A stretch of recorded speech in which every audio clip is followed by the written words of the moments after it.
All right, I'm back. So this reading is going to be for Virgo risings. This reading is for the new moon in Aries.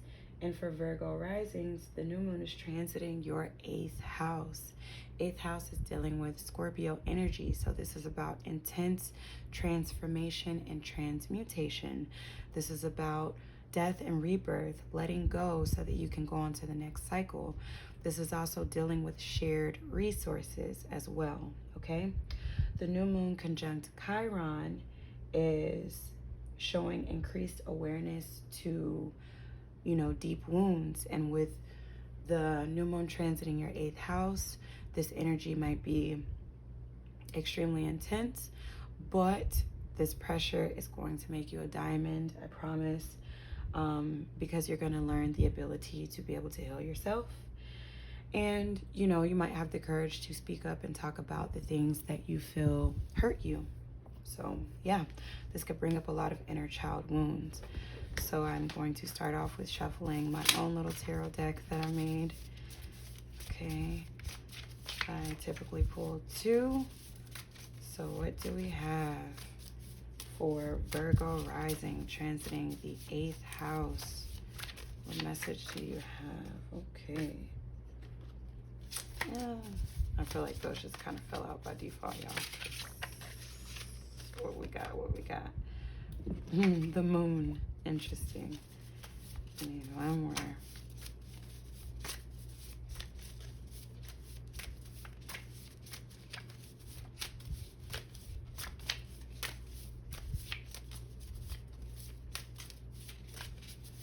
What do we have? What you got for my Virgo rising? Okay. Future. The moon and future. Interesting. All right, now we're shuffling just the traditional deck. So I'm going to shuffle for what you need to release. What does Virgo rising need to release right now? What does Virgo rising need to release that is no longer for their higher self? What's holding them down? What are they stuck on? Where is the blockage? What blockage needs to be released for my Virgo risings? New moon transiting the 8th house.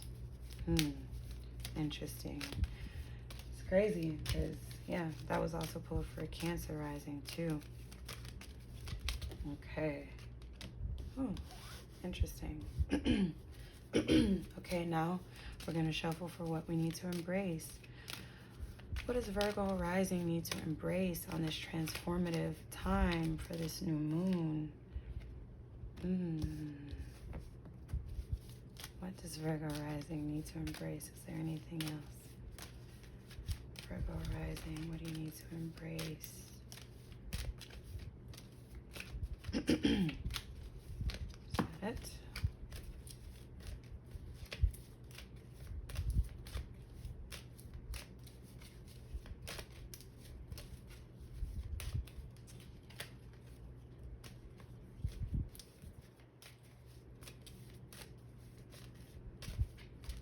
Guess that's it.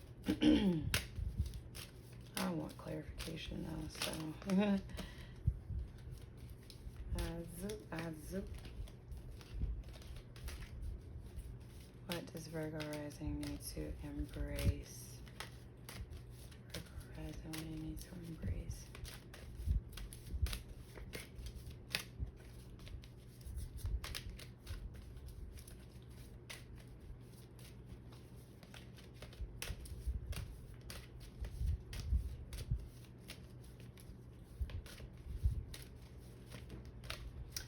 Okay, I guess that's it.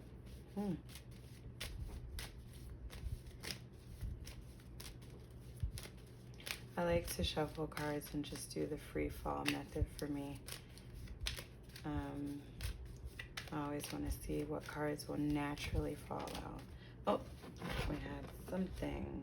Okay, cute. All right, and then we're going to pull from the Pegasus Oracle deck.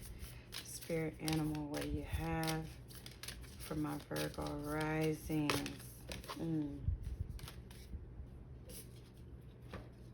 This too. Oh, okay. Okay, I see you. Pegasus of Chimera. Chimera. I don't know. All right, so Virgo rising, you need to release being so hard on yourself. Your mind got hands. Your mind is beating you up. It is defeating you, okay? It is time to let go of all of those fears that you have in your mind, because it is taking you down to a very dark place. And even if you are functioning and you're working, these fears just being in your subconscious mind is a lot. It's a lot on you. And because Virgo is ruled by Mercury, you know, you can be extremely stuck in your head, and that is not good. Okay, that's not healthy for you guys. Y'all might get into over cleaning, over organizing, because your mind is so, you know, binded by just like what ifs and fears and stuff like that. You really, really, really need to release those fears. Now, it's interesting that we pulled the Empress card also for something that needs to be released. The Empress card is associated with growth and creativity and new beginnings, and also fertility as well. What I'm, I guess, channeling is stop being so hard on yourself about your growth, about where you feel like you should be.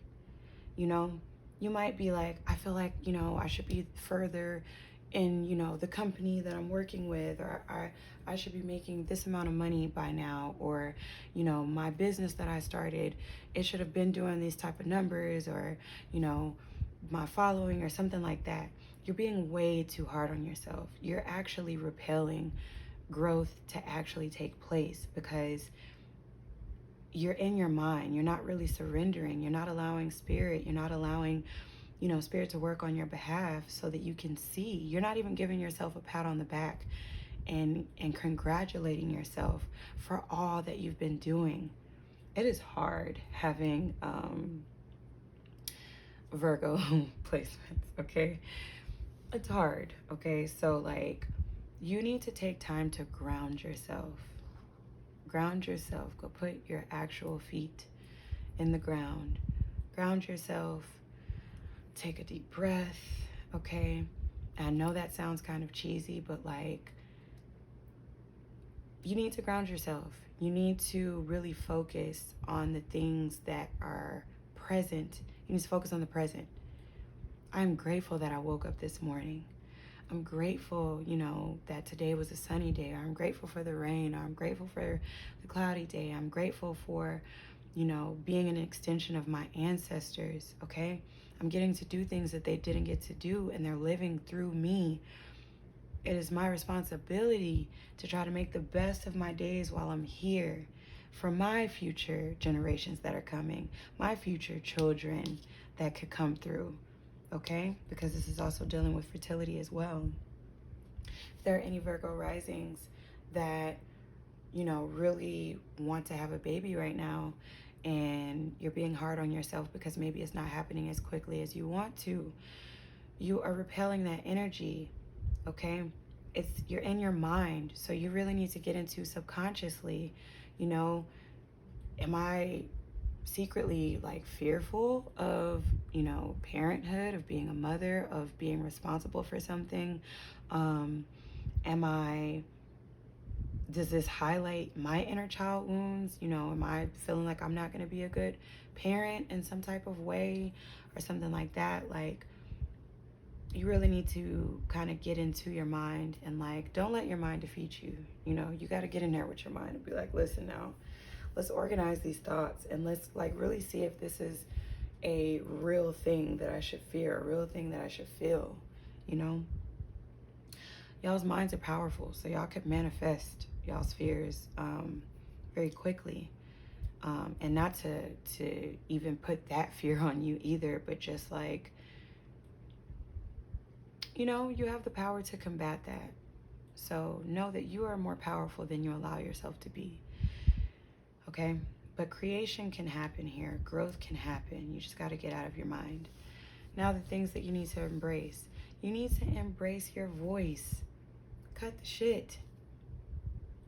If somebody is doing things that you don't like, it is okay to stand up for yourself. Speak up for yourself. The Queen of Swords is like, I'm cutting that shit at the knees. We're not doing this. I'm not here for it. I'm not here for the lies. I'm not here for the procrastination. I'm not here for you putting all the work on me. I'm not here for you not listening and validating my emotions, my feelings. You know, when it comes to a relationship, it takes work. So that's what this card is about. And this is also highlighting very maternal energy. So maybe, you know, how would your mom handle this situation? Do you feel like your mom is a person who stands up for herself, stands up for you, you know, or did you feel like your mom didn't? And so maybe you owe yourself the opportunity to be able to speak up on how you feel. Okay, so embrace your voice, embrace your mind. You have a brilliant mind. The things that you say is absolutely brilliant, okay? Know that. Something else you need to embrace is the Lover's card. Now, this can be interpreted a couple of ways. You might need to embrace maybe that a relationship, an aspect of your relationship needs to be let go of. It's time to move forward. Or you need to embrace maybe y'all are outgrowing each other. Or if it's not dealing with love, maybe you need to embrace that, you know, there are choices. There is a path that you need to take, and you need to be honest about the growth that you have in your own life and just admitting like, yo, this might not be in alignment with where I'm trying to go, the direction that I'm going with in my life. Maybe me speaking up to, you know, you speaking up to your partner and saying like, hey, I'm growing. This is the place that I need this type of support. You know, this might bring y'all closer together. But if it doesn't, then be thankful that, you know, this person doesn't work for you. And I know that that might be hard, but it is going to be okay. I promise. But this is growth that is happening, okay? Also, because I pulled the Empress card and this is about fertility, and because I pulled the Lover's card, if you aren't really ready for a baby, you really need to take steps into not having a baby right now, because this could be like, you know, passion, the love is getting like really intense and beautiful here, and we're not really taking the steps that we need, you know, for our future at this point. So it's like, you know, what are we creating at this point? If it's not, you know, an actual baby coming through that you're not ready for, what type of soul tie are we creating? Are you really in alignment with me, or am I just like addicted to you for the passionate aspect, but you don't really support me emotionally? You need to reevaluate that, okay? Now these cards, we have the Moon. Interesting, we have the new moon. So ushering that energy. The new moon is bringing in the opportunity to heal, but it's also bringing in the opportunity to have discipline and to really stick to something. So that's what that moon card is giving me. The future comes in. Whatever, you know, I want to build, the new moon is about planting seeds so that when we get to the full moon, we can see, you know, if our things have come into fruition. So this is about the future. All of these steps that I'm taking is building on the future that I want. Is the stuff that I'm doing in the present helping me and in alignment with the future that I want, okay? And now we're gonna read from our spirit animal energy. The Pegasus and Cherma. Y'all forgive me because I can't pronounce some of this. So it says, you may believe that the greater a problem or your suffering, the greater the effort required to overcome it. Yet spiritual grace is capable of effortlessly dissolving even the most considerable pain. Our task is not to deny our discomfort, nor to feel we have spiritually failed if we are suffering. It is to have wisdom, to understand when we need to grow through experiences and when it is time to let our pain go. Only our soul can decide that. Whatever situation is causing you anxiety or stress at this time, The light-handed yet potent intervention of spirit can heal and transform it. 8th house energy, transformation. The question to ask yourself is whether you are ready to allow that to happen. Have you learned all you can from your distress? Are you prepared to offer it up and surrender your attachment to the suffering of the situation? There is no judgment either way, just a loving reminder that when you are ready, Spirit is here for you. Spirit is here for you. Okay? So again, this might feel like a very intense time, Virgo rising. This is transiting your 8th house. But know that this is pressure that is going to turn you into a diamond, okay? So don't give in to your lower nature, your lower thoughts. Instead, evaluate, where are these thoughts coming from? What is this stemming from and why? And because of that, why am I not allowing myself to grow and change, okay? If you would like to book a full reading, go to solaristhehighpriestess.com to do a full tarot and astrology reading. If you would like to purchase my children's astrology book, you can also purchase that on solaristhehighpriestess.com. Follow me on Instagram, and please like and subscribe to my channel. Thank you for your support, and tag or send this to a Virgo rising. Okay, thank you guys.